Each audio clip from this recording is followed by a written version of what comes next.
नमस्कार साथियों, DS academy में आप सभी का स्वागत है। मैं डॉक्टर सुदेश कांतेजा आपके लिए लेकर चल रही हूँ टीजीटी पीजीटी का संपूर्ण कोर्स बिल्कुल फ्री में। ये यूट्यूब के इतिहास में पहली बार होगा जो आपको संपूर्ण टीजीटी पीजीटी का कोर्स विस्तृत अध्ययन के साथ में फ्री मिल रहा है। तो यदि आप चैनल पर नए हैं या अभी तक आपने चैनल को सब्सक्राइब नहीं किया है तो सब्सक्राइब कर लीजिए, साथ में अपने दोस्तों के साथ भी शेयर कर दीजिए। मेरा उद्देश्य सब तक शिक्षा और हिंदी को पहुंचाना है। आप ये वीडियो अधिक से अधिक शेयर करें ताकि जो अभी तक नहीं जिन्होंने अपनी तैयारी शुरू की है टीजीटी पीजीटी की या डीएसएसबी की या अन्य प्रतियोगी परीक्षाओं की हिंदी से संबंधित, तो वो भी इसका लाभ उठा सकें। चलते हैं अपने सिलेबस पे। इससे पहली वीडियो में हमने सिलेबस को समझा था कि टीजीटी पीजीटी का सिलेबस कितना है, कितने भागों में डिवाइड है, किन किन टॉपिकों को हमें पढ़ना है, कैसे पढ़ना है, इस सब पर हमने विश्लेषण किया था। साथ ही में हमने विश्लेषण किया था हिंदी साहित्य का इतिहास। हिंदी साहित्य का इतिहास में हमने जाना था कि हिंदी शब्द कैसे बना, कैसे उत्पत्ति हुई, इसी के साथ में साहित्य शब्द कहाँ से आया, साहित्य शब्द की व्युत्पत्ति कैसे हुई, साहित्य शब्द को किस तरीके से बांटा गया है, साहित्य शब्द की विशेषताओं पर भी हमने चर्चा की थी। हिंदी साहित्य का इतिहास, ये 3 बिंदु थे हमारे, हिंदी, साहित्य और इतिहास। हिंदी को हमने समझा, साहित्य को भी हमने इससे पहली वीडियो में समझा है। आज इस वीडियो में हम समझेंगे इतिहास और इतिहास से संबंधित परिभाषाएं। साहित्य और साहित्य से संबंधित जो परिभाषाएं थी वो इससे पहली वीडियो में हम देख चुके हैं। अगर आप देखना चाहते हैं तो प्लेलिस्ट में जाके देख लीजिएगा। तो आइए चलते हैं अपनी क्लास की ओर। देखते हैं इतिहास। इतिहास का अर्थ, इतिहास का मतलब होता है कि इति माने ऐसा, हा माने हुआ, सा। इतिहास ऐसा ही हुआ था या ऐसा ही था। जो तथ्य या जो घटनाएं अब से पहले घट चुकी हैं वो जब एक लिपिबद्ध रूप में आकर एक पुस्तक में या कहीं पर अंकित हो जाती हैं तो वो इतिहास कहलाता है। इतिहास है, अब जो ये चंद्रगुप्त वगैरह का इतिहास पढ़ते हो ये भी इतिहास है, लेकिन यहाँ पर जो हम बात कर रहे हैं, यहाँ पे हम बात करेंगे हिंदी साहित्य का इतिहास। हिंदी का जो साहित्य है उसका इतिहास कैसे चला है।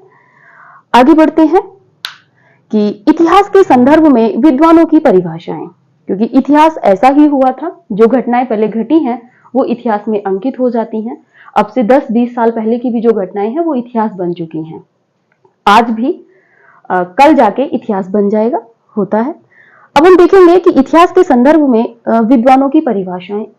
इतिहास के संबंध में जो हमारे पाश्चात्य विद्वान हैं या विदेशी विद्वान हैं उन्होंने भी परिभाषाएं दी हैं, और जो भारतीय विद्वान हैं या भारतीय आलोचक हैं उन्होंने भी परिभाषाएं दी हैं, या अपने अपने शब्दों में कहें कि उन्होंने व्याख्यायित किया है इतिहास को।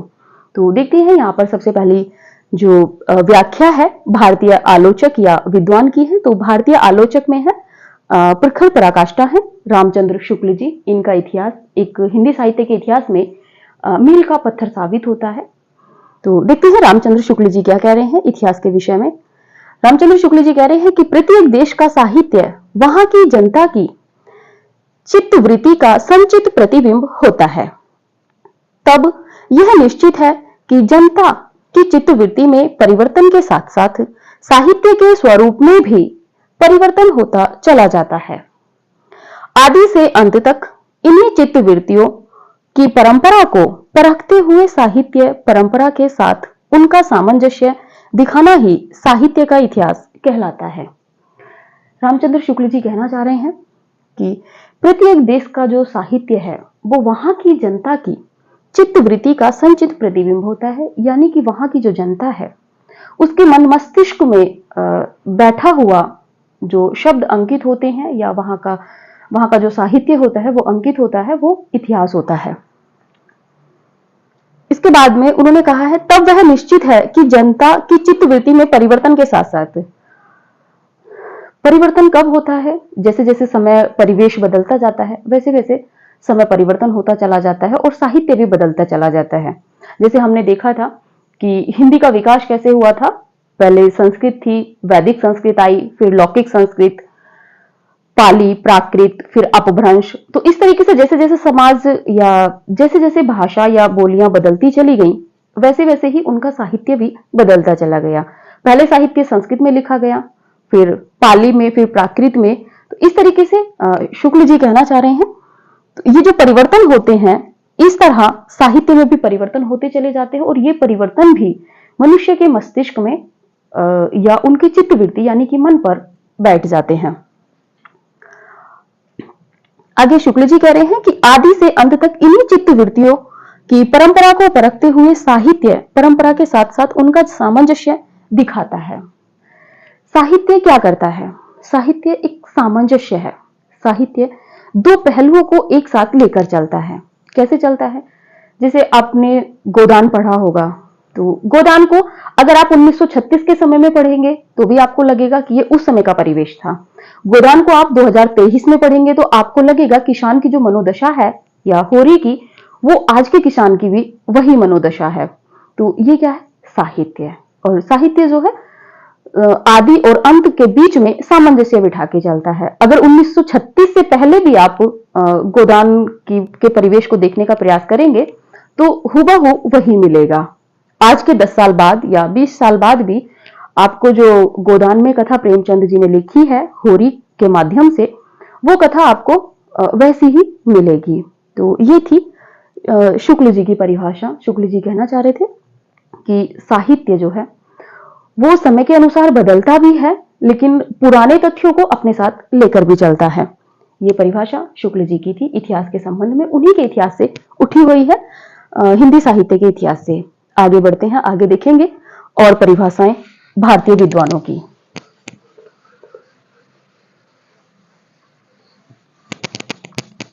परिभाषाएं सारी प्रामाणिक हैं, जो प्रश्न बने हैं, और ये प्रश्न तो कई बार बना है इसमें कि प्रत्येक देश का साहित्य वहां की जनता की चित्तवृत्ति का संचित प्रतिबिंब होता है। ये परिभाषा किसकी है? ये परिभाषा अनेक बार बनी है शुक्ल जी की।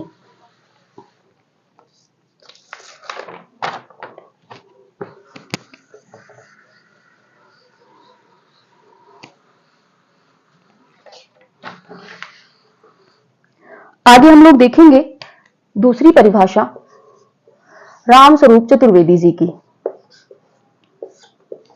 रामस्वरूप चतुर्वेदी, जिनका इतिहास है हिंदी साहित्य और संवेदना का विकास। रामस्वरूप चतुर्वेदी जी क्या कह रहे हैं? रामस्वरूप चतुर्वेदी जी ने कहा है कि कवि के कार्यों को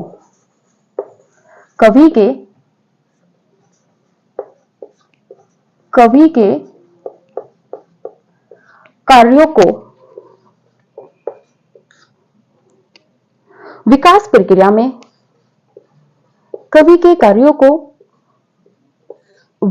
प्रक्रिया में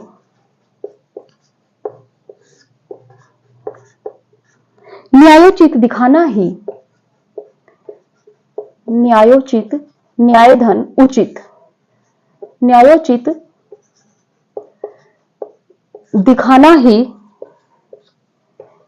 इतिहास है।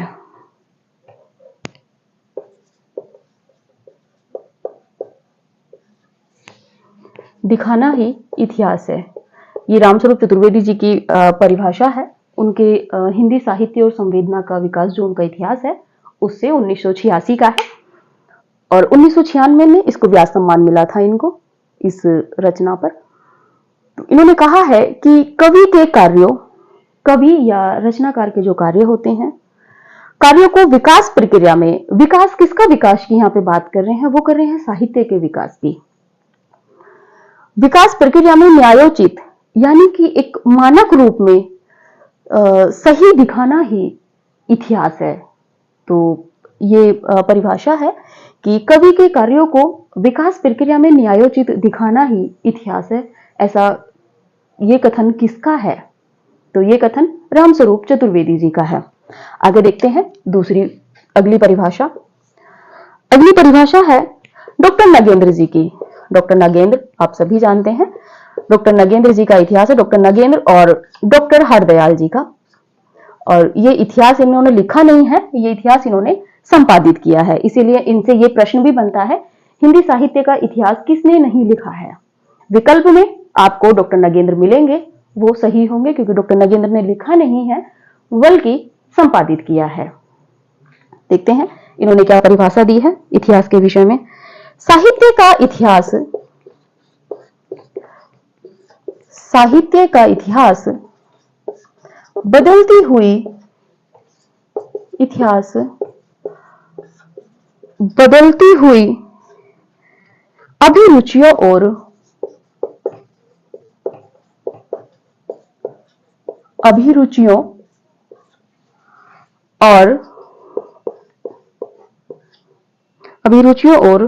संवेदनाओं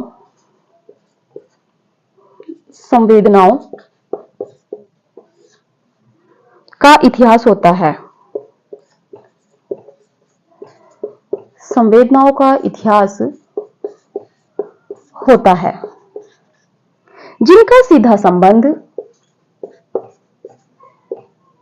जिनका सीधा संबंध आर्थिक और, जिनका सीधा संबंध आर्थिक और चिंतनात्मक परिवर्तन से होता है। चिंतनात्मक परिवर्तन से, चिंतनात्मक परिवर्तन से होता है, होता है। ये परिभाषा डॉक्टर नगेंद्र जी की है, उनके हिंदी साहित्य के इतिहास से। देखते हैं डॉक्टर नगेंद्र जी कह रहे हैं कि साहित्य का इतिहास बदलती हुई अभिरुचियों और संवेदनाओं का इतिहास होता है। जो इतिहास होता है वो समय के अनुसार, डॉक्टर नगेंद्र जी का कहना है कि जो साहित्य है या जो हमारे साहित्य का जो इतिहास है वो समय के अनुसार, जैसे समय बदलता है वैसे वैसे उसके साथ में बदलती हुई अभिरुचि, अभिरुचि बदलने का मतलब होता है जैसे कि आप चलें पहले जो था आदिकाल में, आदिकाल में जब आप देखते हैं, जब हम आगे पढ़ेंगे तो देखेंगे एक विशेष प्रवृत्ति के अनुसार पे जैसे शुक्ल जी ने काल विभाजन किया था, उसी तरह डॉक्टर नगेंद्र जी कह रहे हैं कि साहित्य का इतिहास बदलती हुई अभिरुचियों और संवेदनाओं का इतिहास होता है। अभिरुचि बदल रही है, क्यों? क्योंकि पहले चारण साहित्य लिखा गया, जैसे कि राजा महाराजाओं की कहानियां लिखी गई, चंद्रवरदाई जी ने लिखा है।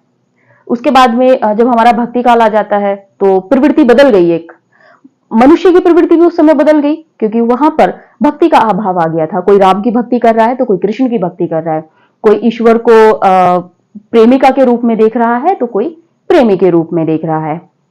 जैसे सूफी काव्य में आप देखिएगा नागमती का और पद्मावत को जब आप देखेंगे तो आपको लगेगा कि साहित्य का जो इतिहास है वो बदलती हुई अभिरुचियों और संवेदनाओं का इतिहास होता है। जैसे जैसे अभिरुचि बदली है वैसे वैसे संवेदनाएं भी बदलती हैं। जब हम कृष्ण भक्ति शाखा को पढ़ेंगे तो हम कृष्ण की लीला में प्रेम में मधुर हो जाते हैं। देखते हैं कि कृष्ण के साथ कैसे गोपियां या कृष्ण गोपियों को कैसे नचाते हैं आगे पीछे, जब हम सूरदास के पद पढ़ते हैं। वहीं पर हम देखेंगे कि राम एक आदर्शवादी पुरुषोत्तम मर्यादा में राम की प्रतिष्ठा करते हैं, को प्रतिष्ठित करते हैं राम को तुलसीदास जी। तो वहां पे मर्यादा में राम को करते हैं और वहां पे एक छल रूप में या नटखट रूप में कृष्ण को चित्रित करते हैं। वहीं पर कबीरदास जी को देखते हैं, कबीरदास जी आगे आके कहते हैं कि पाथर पूजे हरि मिले तामे पूजू पहाड़। तो ये प्रवृत्तियां, एक अभिरुचियां बदलती चली गई हैं, ऐसा नगेंद्र जी कह रहे हैं। आगे कहते हैं कि जिनका सीधा संबंध आर्थिक और चिंतनात्मक परिवर्तन से होता है। जैसे जैसे आर्थिक परिवेश बदल जाता है वैसे वैसे व्यक्ति की जो चिंतन करने की या मनन करने की जो शक्तियां होती हैं वो भी बदलती हैं, उनका मन जिस तरफ होता है। ये कहने का उद्देश्य है डॉक्टर नगेंद्र जी का। साफ शब्दों में कहें तो डॉक्टर नगेंद्र ने कहा है कि जैसे जैसे मनुष्य की प्रवृत्तियां या उनकी मनुष्य की जो संवेदनाएं बदलती हैं वैसे वैसे इतिहास में परिवर्तन होता है। चलिए आगे चलते हैं। ये थे हमारे भारतीय विद्वान कहीं या भारतीय आलोचक। इसके बाद हम देखेंगे जो विदेशी विद्वान या पाश्चात्य आलोचकों ने जो कथन कहे हैं इतिहास के संबंध में।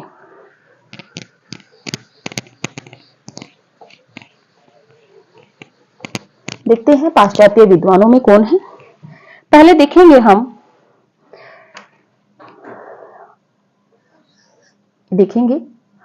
विदेशी विद्वान देखते हैं। विदेशी विद्वानों की परिभाषाएं।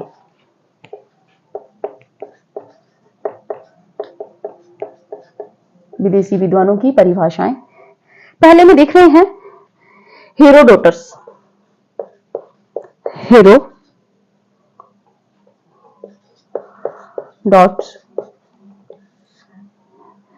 इन्होंने क्या कहा है इतिहास के विषय में? इन्होंने कहा है कि सत्य घटनाओं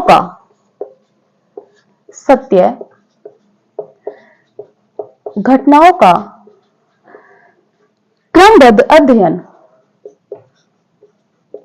क्रमबद्ध या श्रृंखलाबद्ध अध्ययन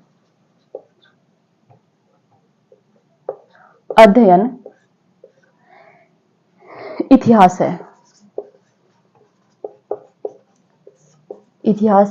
पहले लिख लेते हैं फिर बताते हैं।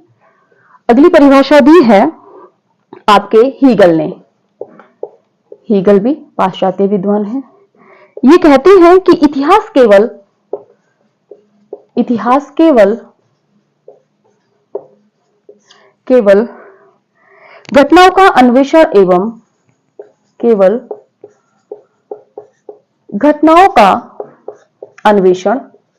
अन्वेषण यानी कि खोज या शोध जिसे कहते हैं हम, अन्वेषण एवं संकलन मात्र नहीं है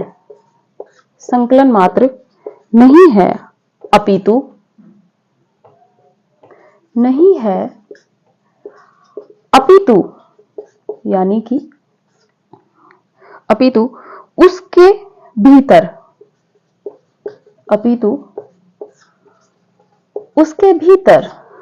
कार्य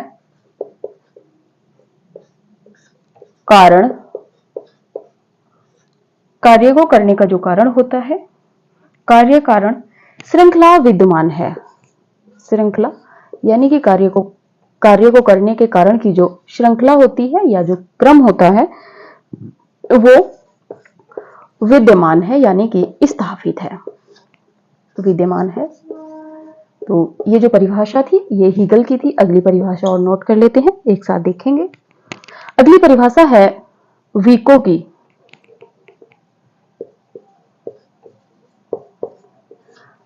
अगली परिभाषा विको की है और विको क्या कहते हैं? विको कह रहे हैं कि इतिहास का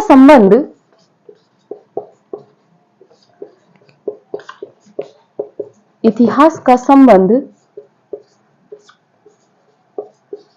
न केवल अतीत से होता है,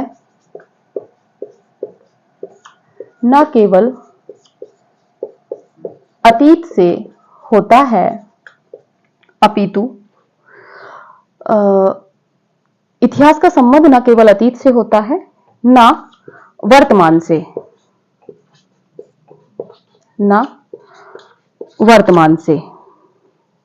इतिहास का निर्माता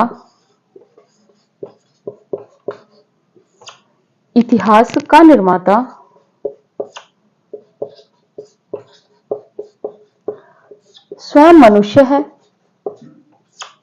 इतिहास का निर्माता स्वयं मनुष्य है और मनुष्य चाहे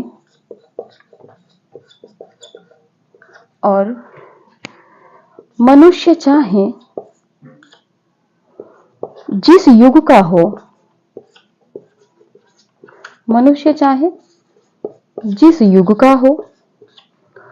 उसकी मूलभूत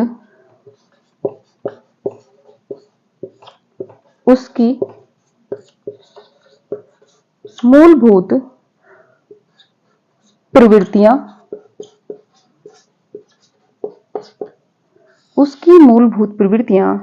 एक सी रहती हैं। एक सी रहती हैं। ये जो कथन है ये कथन वीको का है। देखते हैं पहली जो परिभाषा दी है विदेशी विद्वानों ने, पहली परिभाषा दी है हेरोडोटस ने। इन्होंने कहा है कि सत्य घटनाओं का क्रमबद्ध या श्रृंखलाबद्ध जो अध्ययन होता है या जो हम अध्ययन करते हैं वो इतिहास है। आप देख लेंगे कि 1050 से जब हम लोग पढ़ेंगे आदिकाल को, तब से आज तक का जो अध्ययन है वो इतिहास के अंतर्गत आ जाता है। जैसे शुक्ल जी ने 900 वर्षों के इतिहास को हिंदी साहित्य का इतिहास कह दिया। अब उन्होंने 900 वर्षों में किस किस काल को, किस किस समय को श्रृंखलाबद्ध किया है, ये इसी तरह की परिभाषा दी है आपके हेरोडोटस ने। आगे देखते हैं हम, दूसरी परिभाषा है हीगल की। हीगल कहते हैं कि इतिहास केवल घटनाओं का अन्वेषण एवं संकलन मात्र नहीं है, अपितु उसके भीतर कार्य कारण श्रृंखला विद्यमान है। हीगल कह रहे हैं कि इतिहास जो है वो केवल घटनाओं पर ही आधारित नहीं है, बल्कि घटनाओं का अन्वेषण, यानी कि जो घटनाएं हुई हैं उनका खोज करके उनका जो श्रृंखलाबद्ध लिखा जाएगा वो इतिहास है, ऐसा कहने वाले हैं हीगल। बहुत ज्यादा महत्वपूर्ण नहीं है ये। इसके बाद देखेंगे हम वीको को। वीको महत्वपूर्ण है थोड़े से। वीको की परिभाषा है कि इतिहास का संबंध न केवल अतीत से होता है न वर्तमान से। ये परिभाषा, इतनी ही परिभाषा परीक्षाओं में पूछी गई है। ये मुझे ध्यान नहीं है किस परीक्षा में, लेकिन ये प्रश्न बना है कि इतिहास का संबंध न केवल अतीत से होता है न वर्तमान से। ये परिभाषा बन चुकी है वीको की। आगे है कि इतिहास का निर्माता स्वयं मनुष्य है। स्वयं मनुष्य है और मनुष्य चाहे जिस युग का हो उसकी मूलभूत प्रवृत्तियां एक सी रहती हैं। हीगल ने, वीको ने जो इतिहास के केंद्र में रखा है, मनुष्य को रखा है कि कैसे उसकी प्रवृत्तियां मनुष्य के अनुसार ही बदलती रहती हैं, और जिसको इतिहास कहते हैं। मैं साइड हो जाती हूँ, आप इनका स्क्रीनशॉट ले लीजिए। मैंने पहले ध्यान नहीं दिया था, तो उनका आप वीडियो रोक करके स्क्रीनशॉट ले सकते हैं।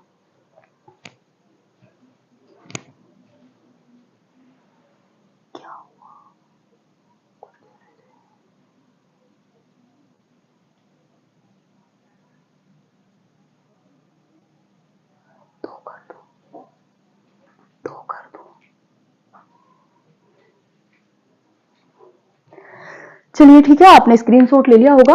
आगे बढ़ते हैं। हमने देखा है पहली वीडियो में हिंदी क्या थी, साहित्य क्या था, फिर हमने देखा इतिहास। आज हमने इतिहास की परिभाषाएं भी देख ली हैं। अब इसके बाद हम देखेंगे इतिहास लेखन। हिंदी साहित्य का जो इतिहास है वो कैसे लिखा गया है, देखते हैं। इसमें हम देखेंगे हिंदी साहित्य या इतिहास लेखन की पद्धति। ये हमारा नया टॉपिक है, इतिहास लेखन की पद्धति। इतिहास लेखन की पद्धति, इतिहास किन किन पद्धतियों में लिखा गया बता देते हैं। जैसे कि आपका विस्तृत चर्चा देखेंगे, हो पाएगी तो। इतिहास लेखन की पद्धति में देख लेते हैं। एक आएगी आपकी वर्णानुक्रम पद्धति। दूसरी आपकी आएगी कालानुक्रम पद्धति। फिर आपकी आएगी वैज्ञानिक पद्धति।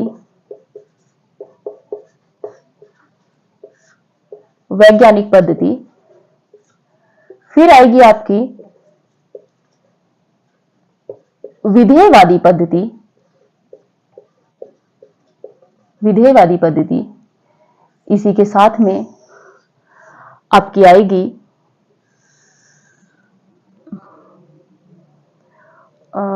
वर्णानुक्रम। अब आएगी आपकी तुलनात्मक पद्धति,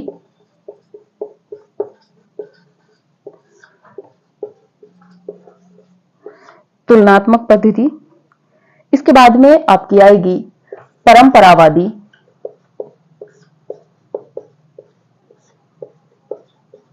परंपरावादी पद्धति।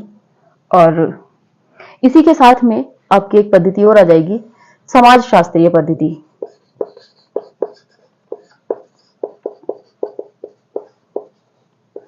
समाज शास्त्रीय पद्धति, ये आपकी पद्धति है। वैसे इन पद्धतियों का ऐसा नहीं है कि क्रम पूछा जाए कि कौन से क्रम की पहले है या कितनी पद्धतियों में इतिहास लिखा गया है। पद्धति नए नए रूप में आ जाती हैं, आलोचनात्मक रूप में पद्धति आ जाएगी। तो पहली है हमारी, इसमें इतना ही हम लोग देख पाएंगे, अगली वीडियो में हम देखेंगे फिर वर्णानुक्रम पद्धति। वर्णानुक्रम पद्धति का मतलब है कि वर्णमाला के अनुसार या अक्षर आदि के अनुसार, एक नाम के अनुसार जब इतिहास लिखा गया है, जिसमें आपके लिखा है गारसदा तासी ने इस इतिहास को लिखा है और शिव सिंह सेंगर जी ने भी इसी पद्धति का अनुसरण किया है अपना हिंदी साहित्य का इतिहास लिखते हुए।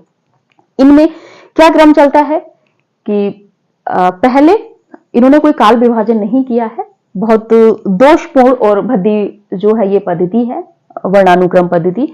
इसमें क्या होता है कि अगर अमीर खुसरो हैं और अमीर खुसरो आदिकाल के कवि हैं, उसके बाद में अज्ञेय जी जो हैं ये आपके प्रगति प्रयोग के बाद के कवि हैं, इन दोनों का नाम एक ही साथ आ जाएगा। क्यों? क्योंकि आ से दोनों का नाम है, अल्फाबेटिकल भी आ जाएंगे, ए से दोनों का नाम है। आप देखेंगे कबीर भक्ति काल के हैं और केदारनाथ सिंह आपके छायावाद उत्तर में चले जाएंगे, नई कविता में चले जाएंगे, तो ये एक ही साथ आपको देखने को मिल जाएंगे। ये क्रम रखा था इन्होंने वर्णानुक्रम पद्धति में। गारसदा तासी जी ने इस पद्धति पर इतिहास लिखा था। अभी जब हम विस्तृत चर्चा करेंगे तब इनको देखेंगे। दूसरी पद्धति आ जाती है कालानुक्रम पद्धति, जिसमें एक काल विशेष को खंड बनाकर इतिहास लिखा जाता है कि इतने से इतने समय तक का जो कालखंड है, ये चारण काल हो गया, दरबारी साहित्य हो गया, इस तरह का जो कालखंड हो जाता है, ये आपका कालानुक्रम पद्धति आ जाएगी। वैज्ञानिक पद्धति ये बहुत अच्छी पद्धति है। इस पद्धति में अधिकांशतः शोध ग्रंथ भी लिखे जाते हैं। वैज्ञानिक पद्धति में एक तुलनात्मक अध्ययन होता है, एक तरीके से जो मूलभूत तथ्य ही इसमें दिए जाते हैं, अनावश्यक तथ्यों को इन इतिहासों में से नकार दिया जाता है। वैज्ञानिक पद्धति पर जो इतिहास लिखा है गणपति चंद्र गुप्त जी ने लिखा है हिंदी साहित्य का वैज्ञानिक इतिहास। इसके बाद बात करते हैं विधेयवादी पद्धति। विधेयवादी पद्धति के जो जन्मदाता हैं वो तेन माने जाते हैं। इसी के साथ में इस पद्धति में जो इतिहास लिखा है वो रामचंद्र शुक्ल जी का है, हिंदी साहित्य का इतिहास। विस्तृत चर्चा जब इनको बात के करेंगे तब हम करेंगे। इसके बाद है समाज शास्त्रीय पद्धति। समाज शास्त्रीय पद्धति में क्या होता है कि समाज का एक पूरा परिवेश जो रहेगा हमारा, उसमें सामाजिक, आर्थिक, सांस्कृतिक सारी पृष्ठभूमियों को इसमें एकत्रित किया जाता है। इस पद्धति पर जो इतिहास लिखे गए हैं वो अभी भी लिखे गए हैं। उपन्यास का समाज शास्त्रीय अध्ययन, इस तरीके से उपन्यास लिखे गए हैं। नई पद्धति आई है, बहुत ज्यादा विकसित भी नहीं है। इसके बाद है तुलनात्मक पद्धति। तुलनात्मक पद्धति जैसे पद्म सिंह, शर्मा, कमलेश जी हैं, मिश्र बंधुओं ने भी थोड़ा सा अपने इतिहास में तुलनात्मक चीजों का अध्ययन किया है। दो कवियों का या दो रचनाओं का जब तुलनात्मक अध्ययन करके लिखा जाता है तो वो तुलनात्मक पद्धति हो जाती है। जैसे कि कबीर और जायसी में तुलना की जाए, इनका जब कुछ भी लिखा जाएगा जो विश्लेषणात्मक रूप में या विस्तृत रूप में जो भी साहित्य लिखा जाएगा वो तुलनात्मक पद्धति में आ जाएगा। इसके बाद है परंपरावादी पद्धति। परंपरावादी पद्धति जो पहले से चली आ रही है, उस परंपरावादी पद्धति को, इस पद्धति में भी इतिहास लिखे गए हैं, जिसमें इतिहास लिखा है हजारी प्रसाद द्विवेदी जी ने। तो चलिए देखते हैं, इनका विस्तृत वर्णन अब करेंगे। आप इसका स्क्रीनशॉट ले लीजिए।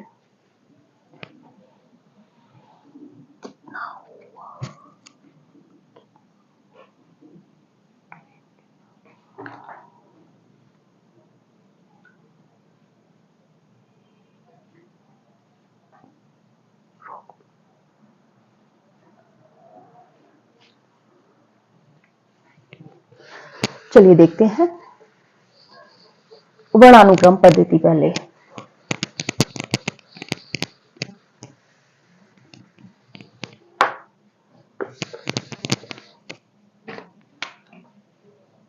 पहली पद्धति हम देख रहे हैं वर्णानुक्रम पद्धति।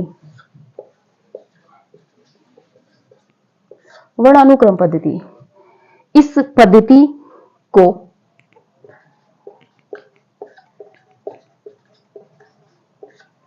पद्धति को वर्णमाला अवैज्ञानिक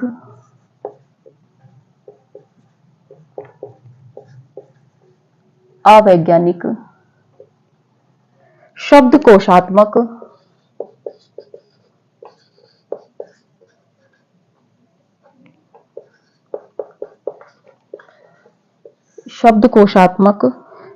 पद्धति कहते हैं।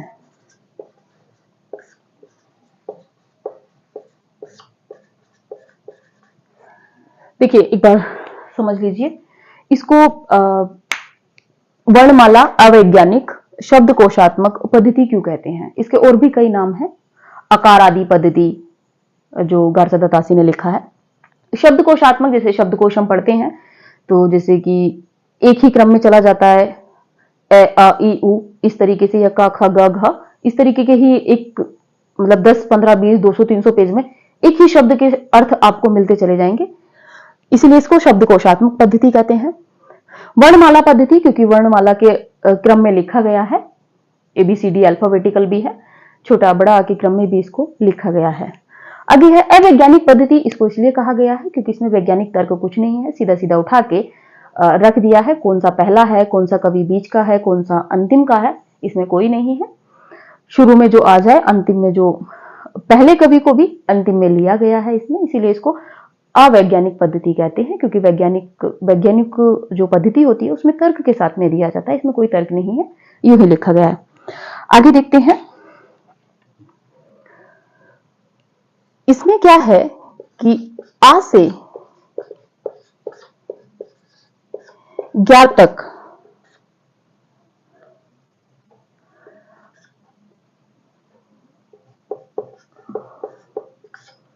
नामों के रचनाकारों का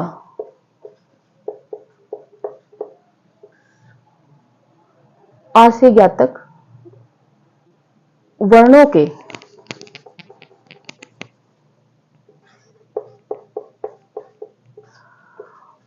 के नाम वाले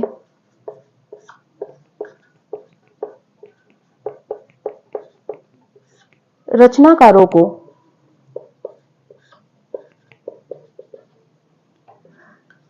शब्दकोश के अनुरूप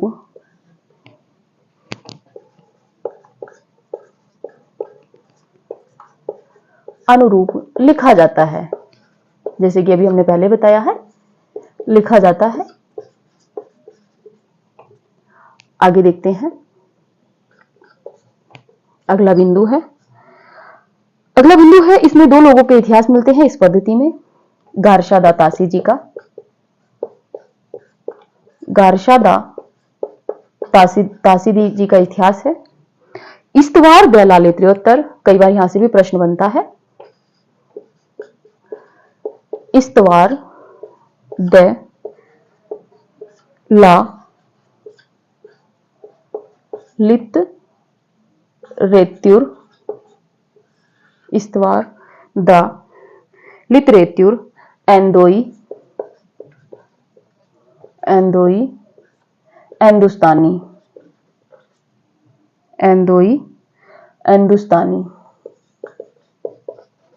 ये गारसदा तासी जी का इतिहास ग्रंथ का नाम है और ये पहला इतिहास ग्रंथ है हिंदी साहित्य के इतिहास में। और इसमें जो वर्णन मिलता है, किस पद्धति का अनुसरण इसमें किया है गारसदा तासी जी ने, तो वर्णानुक्रम पद्धति का गारसदा तासी जी ने इसमें प्रयोग किया है, इस पद्धति का। आगे दूसरा इतिहास देख लेते हैं इस पद्धति पर जो लिखा गया है। दूसरा इतिहास है आपका शिव सिंह सेंगर जी का। शिव सिंह सेंगर जी का इतिहास है और इतिहास का जो नाम है शिव सिंह सरोज। इनकी भी विस्तृत चर्चा जब हम करेंगे तो बहुत डीप में जाके हम चर्चा करेंगे। तो ये है शिव सिंह सरोज। ये इस पद्धति पर लिखा गया है। शिव सिंह सरोज और गारसादा तासी के इतिहास की पद्धति को आगे बढ़ाने वाले जो इतिहासकार हैं वो भी शिव सिंह सेंगर जी आते हैं। तो आप लोग इसका स्क्रीनशॉट ले लीजिए, उसके बाद हम देखेंगे कालानुक्रम पद्धति।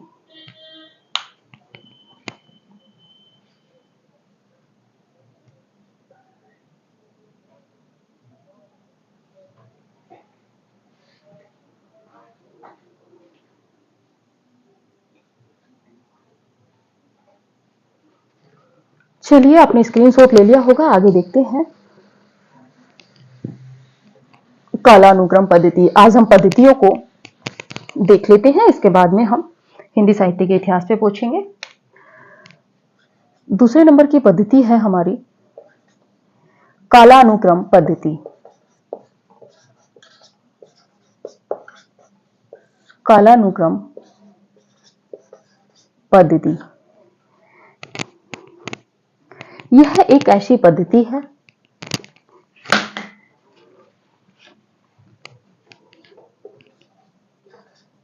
यह एक ऐसी पद्धति है यह एक ऐसी पद्धति है जिसके प्रयोग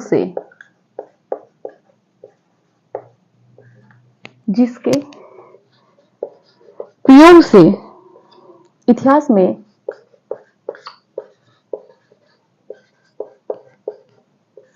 जिसके प्रयोग से इतिहास में रचनाकारों का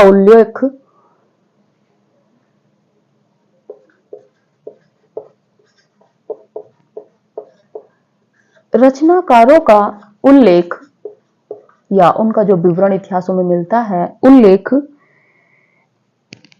ऐतिहासिक तिथिक्रम के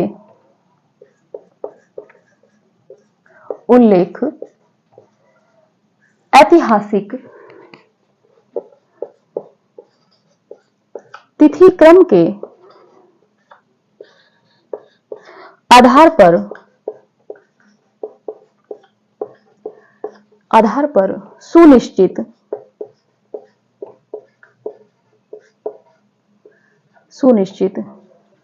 किया जाता है, सुनिश्चित किया गया है।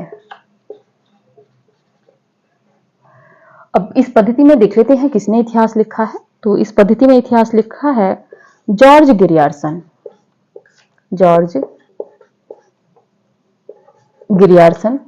जिनको जॉर्ज अब्राहम गिरियार्सन भी कहते हैं।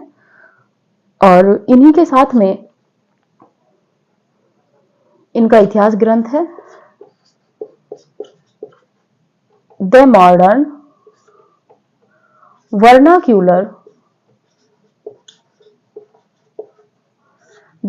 वर्नाक्यूलर लिटरेचर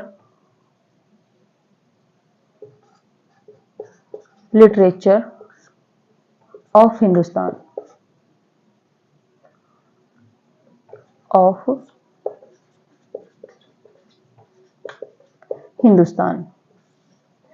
इसी के साथ में दूसरा हम लोग देखते हैं।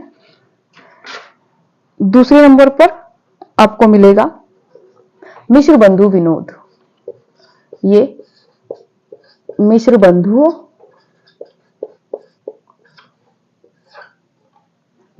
का इतिहास ग्रंथ है मिश्र बंधु विनोद। देखते हैं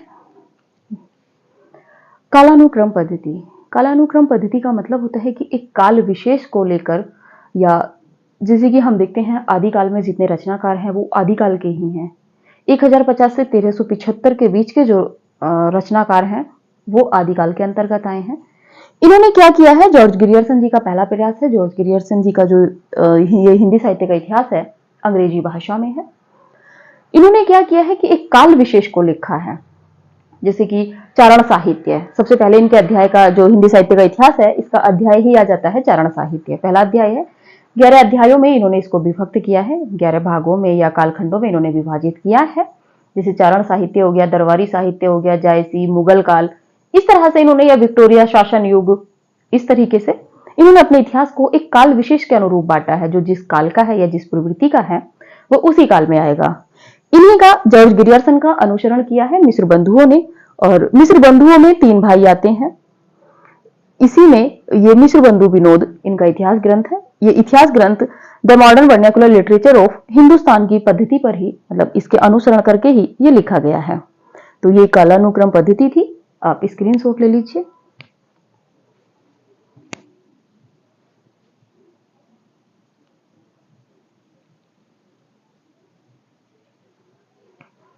चलिए आगे देखते हैं अगली पद्धति।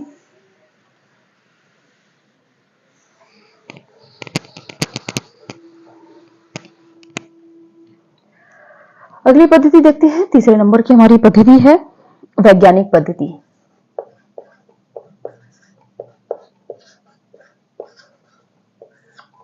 वैज्ञानिक पद्धति, इस पद्धति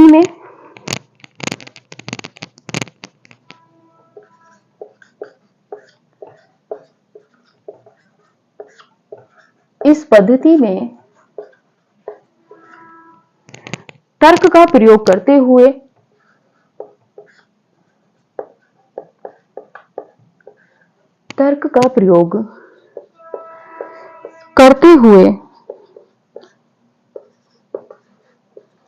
इतिहास लेखन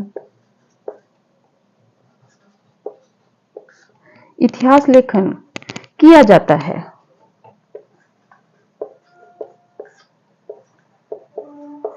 इतिहास लेखन किया जाता है। इसमें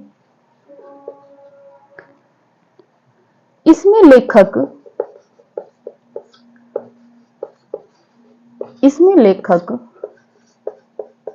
पूर्णता निरपेक्ष व तटस्थ रहकर,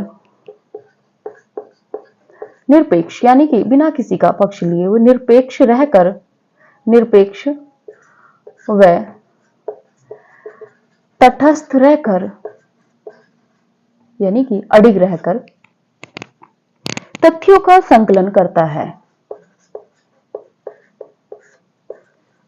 तथ्यों का संकलन करता है।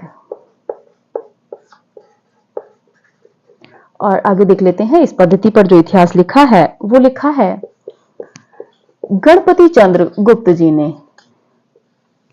गणपति चंद्र गुप्त जी ने। कई बार क्या होता है कि सीधे सीधे प्रश्न बन जाता है कि ये इतिहास किस पद्धति पर लिखा हुआ है, यहां से प्रश्न बनते हैं। कई बार हो जाता है कि एक हिंदी साहित्य का इतिहास दे देंगे और दे देंगे कि इसके विषय में कौन सा सही कथन नहीं है। आगे देखते हैं इनका जो गणपति चंद्र गुप्त जी का इतिहास है, हिंदी साहित्य का वैज्ञानिक इतिहास। हिंदी साहित्य का वैज्ञानिक इतिहास।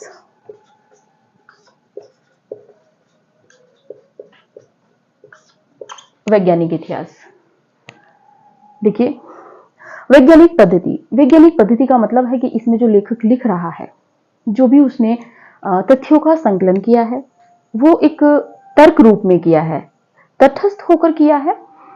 जैसे कि हम देख रहे थे, हमने देखा था अभी कालानुक्रम पद्धति और वर्णानुक्रम पद्धति उनकी तरह नहीं है, एकदम तटस्थ है। उसने कहा है कि जो मैंने लिखा है ये बिल्कुल सत्य है, इसके आगे या पीछे। इसमें एक दोष भी होता है इस पद्धति में। वैज्ञानिक पद्धति में दोष ये होता है कि घुमाव फिराव वाली चीजें नहीं आती हैं, एकदम जो सटीक तथ्य हैं वैज्ञानिकों का होता है। जैसे कि एक फॉर्मूला है, तो फॉर्मूला या मैथ की तरह जो लगता है वही लगता है, इसके इधर उधर आप कुछ नहीं लिख सकते। साहित्य में क्या है कि कबीर का परिचय आपसे पूछा है तो आप कितना भी घुमा फिरा के लिख सकते हो, इसमें आप नहीं लिख सकते। तो ये इसमें दोष भी है कि आप इसमें अनावश्यक चीजें नहीं लिख सकते इस इतिहास को लिखते हुए।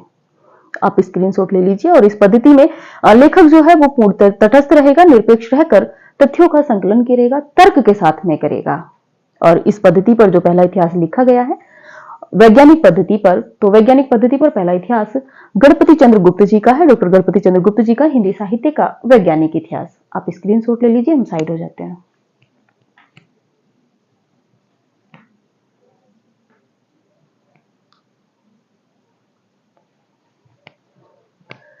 चलिए आगे देखते हैं अगली पद्धति।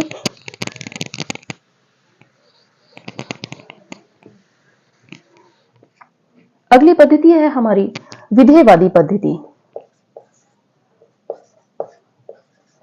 विधेयवादी पद्धति, इस पर जो इतिहास लिखा हुआ है हमारे हिंदी साहित्य में विधेयवादी पद्धति पर, वो रामचंद्र शुक्ल जी का इतिहास हमें देखने को मिलता है।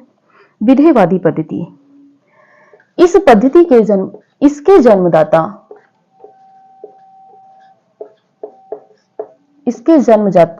जन्मदाता फ्रेंच विद्वान तेन माने जाते हैं। तेन माने जाते हैं।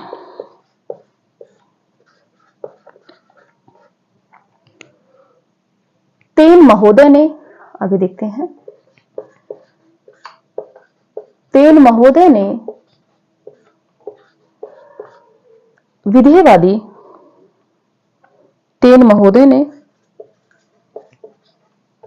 विधेयवादी पद्धति को विधेयवादी पद्धति को 3 शब्दों, देखते हैं कौन कौन से 3 शब्द हैं, यहां से भी प्रश्न बनता है। 3 शब्दों के द्वारा प्रस्तुत किया है। 3 शब्दों के द्वारा प्रस्तुत किया है। वो 3 शब्द हैं। पहला है जाति, दूसरा है वातावरण, और तीसरा है आपका क्षण विशेष।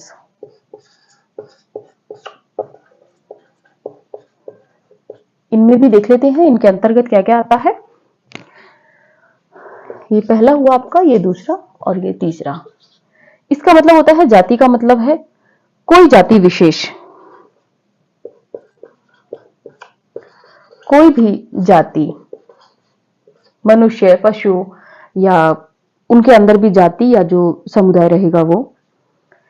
वातावरण से उनका मतलब है, तेन जी का, इनका है युगीन परिस्थिति।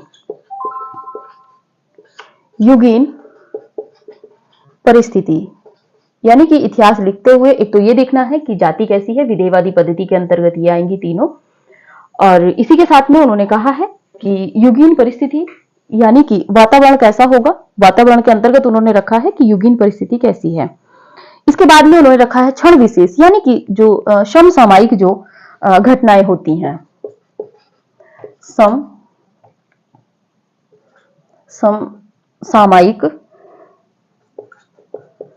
समसामयिक घटनाएं।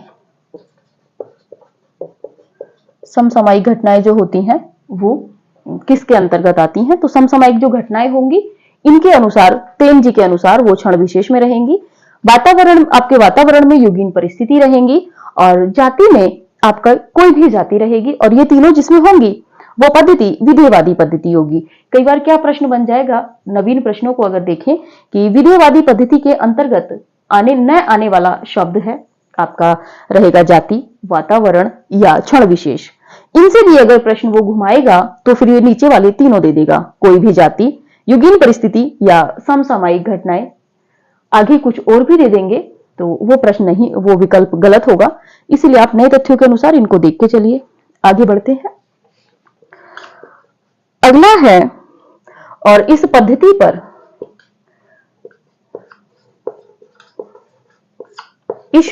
पर रामचंद्र शुक्ल जी ने अपना इतिहास लिखा है। कई बार उनकी पद्धति पूछ ले, और कई बार क्या होता है कि भ्रमित होकर हम लोग लगा देते हैं कि वैज्ञानिक पद्धति, क्योंकि उनके इतिहास को सर्वमान्यता दी जाती है। शुक्ल जी ने अपना इतिहास ग्रंथ हिंदी साहित्य का इतिहास लिखा।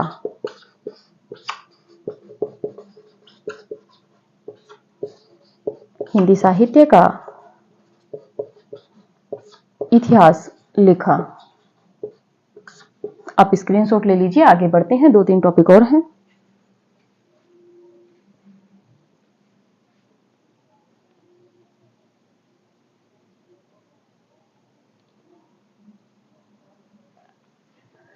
चलिए आगे देख लेते हैं अगली पद्धति। अगली पद्धति में देखते हैं हम परंपरावादी।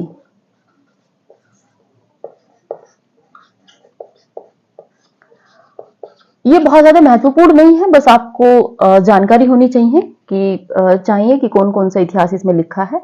परंपरावादी पद्धति, इस पद्धति के प्रवर्तक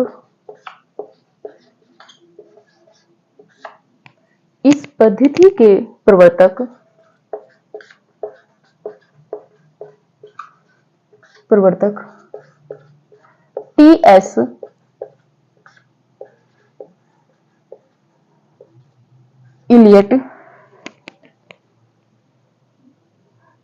इलियट है। इस परंपरा का प्रवर्तन, आगे देखते हैं, इस परंपरा का प्रवर्तन हिंदी साहित्य के इतिहास लेखन में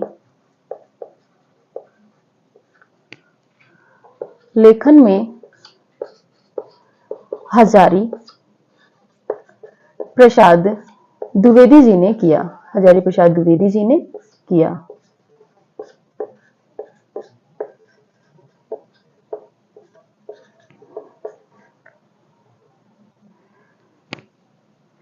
आगे है, इसमें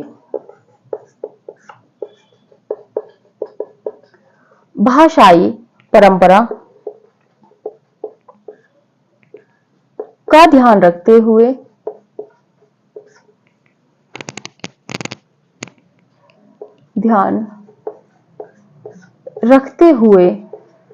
भाषाई परंपरा का ध्यान रखते हुए साहित्य इतिहास लेखन किया जाता है।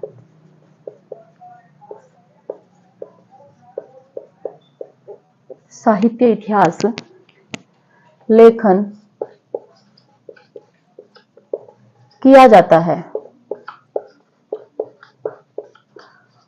अगली देख लेते हैं, एक ही साथ डिस्कशन करेंगे फिर।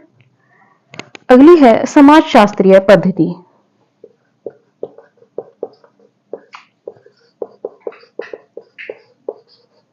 समाजशास्त्रीय पद्धति,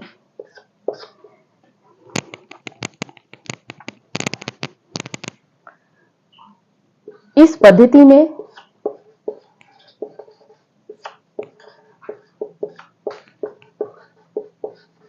समाज के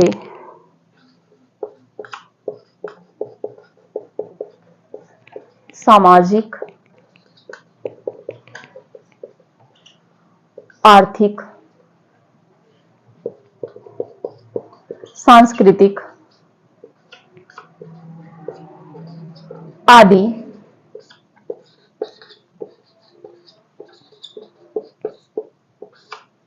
पहलुओं को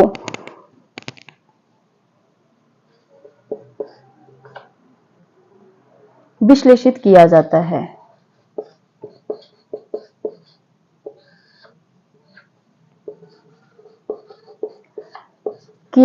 है। और इस पद्धति पर जो इतिहास ग्रंथ लिखा है वो लिखा है डॉक्टर मैनेजर पांडे ने। डॉक्टर मैनेजर पांडे जी ने, और डॉक्टर मैनेजर पांडे जी का जो इतिहास ग्रंथ है वो है भक्ति काल का समाजशास्त्रीय अध्ययन। भक्ति काल का समाजशास्त्रीय अध्ययन।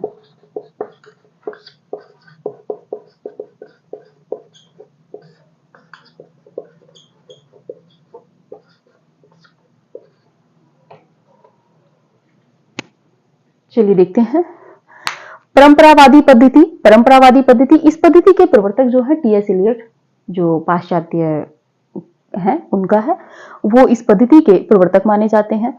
और जो हिंदी साहित्य के इतिहास में या कहें भारतीय हिंदी साहित्य के इतिहास में जो इसका प्रवर्तन किया है, आपकी परंपरावादी पद्धति के प्रवर्तक जो माने जाते हैं, हजारी प्रसाद द्विवेदी जी माने जाते हैं। हजारी प्रसाद द्विवेदी जी ने जो अपने इतिहास लिखे हैं, हिंदी साहित्य का आदिकाल, हिंदी साहित्य का उद्भव और विकास, तो इसमें उन्होंने परंपरावादी पद्धति का अनुसरण किया है। परंपरा जो पद्धति है उसमें कहा जाता है कि भाषाई परंपरा का इसमें ध्यान रखा जाता है।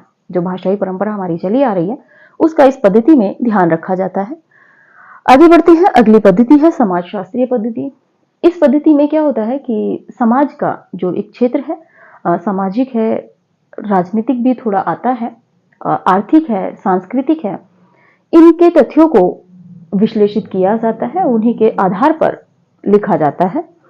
इस पद्धति का जो अनुसरण किया है डॉक्टर मैनेजर पांडे जी ने किया है, और मैनेजर पांडे जी का इतिहास ग्रंथ है भक्ति काल का समाजशास्त्रीय अध्ययन। डॉक्टर मैनेजर पांडे ने भक्ति काल जो आपका है, इस पर इन्होंने समाजशास्त्रीय अध्ययन इसका किया है कि क्या उस समय आर्थिक स्थितियां थी, क्या सांस्कृतिक थी, क्या सामाजिक थी, क्या राजनीतिक थी, या जो दरबारी चीजें थी, इन सब का इन्होंने अध्ययन करके समाजशास्त्रीय अध्ययन इसको लिखा है। आप इसका स्क्रीनशॉट लीजिए। आगे एक टॉपिक और बचा है, उसको कंप्लीट करके फिर आगे हिंदी साहित्य के इतिहास को हम जो इतिहास लेखन है उनको अगली वीडियो में देखेंगे। पहले इसको एक बार आप स्क्रीनशॉट ले लीजिए, हम साइड हो जाते हैं।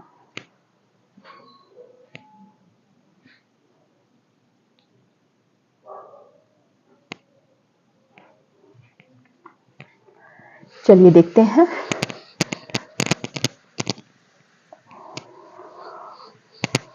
अगला और लास्ट बिंदु है ये आज का हमारा।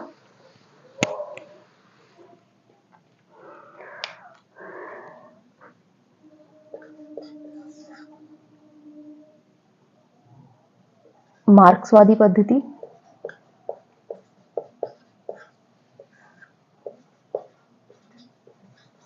मार्क्सवादी पद्धति, इस पद्धति में देखते हैं शोषक,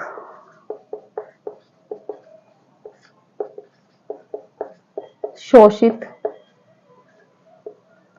सर्वहारा, पूंजीपति, सर्वहारा,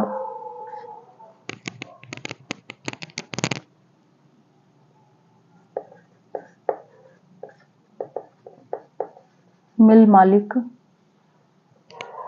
मजदूर,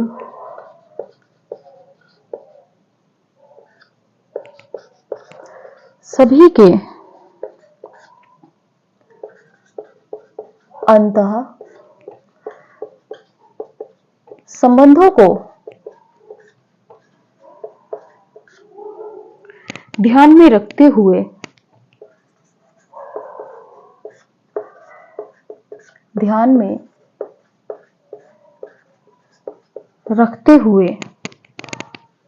साहित्य का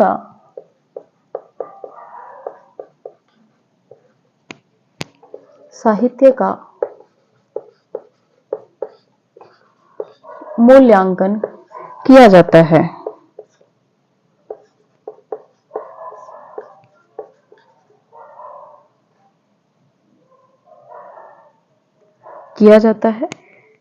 मार्क्सवादी पद्धति कहलाती है।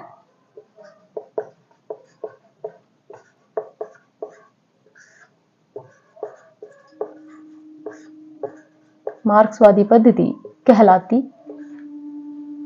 है। देखते हैं इस पद्धति में किस किसने इतिहास लिखे हैं।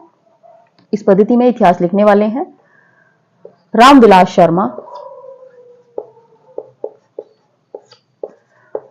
शर्मा, शिवदान सिंह चौहान। जब हम आगे पढ़ेंगे तो इनको विस्तृत पढ़ेंगे। शिवदान सिंह चौहान, शिव कुमार मिश्र,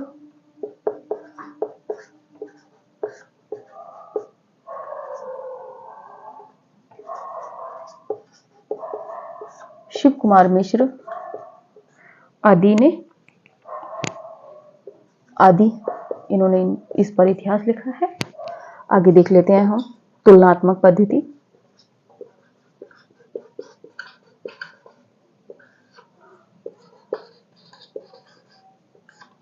तुलनात्मक पद्धति। इस पद्धति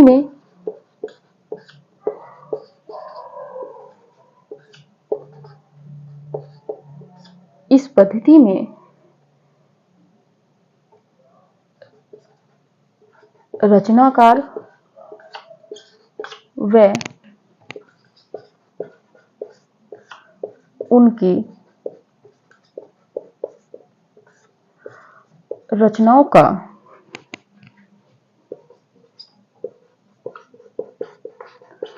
तुलनात्मक अध्ययन किया जाता है।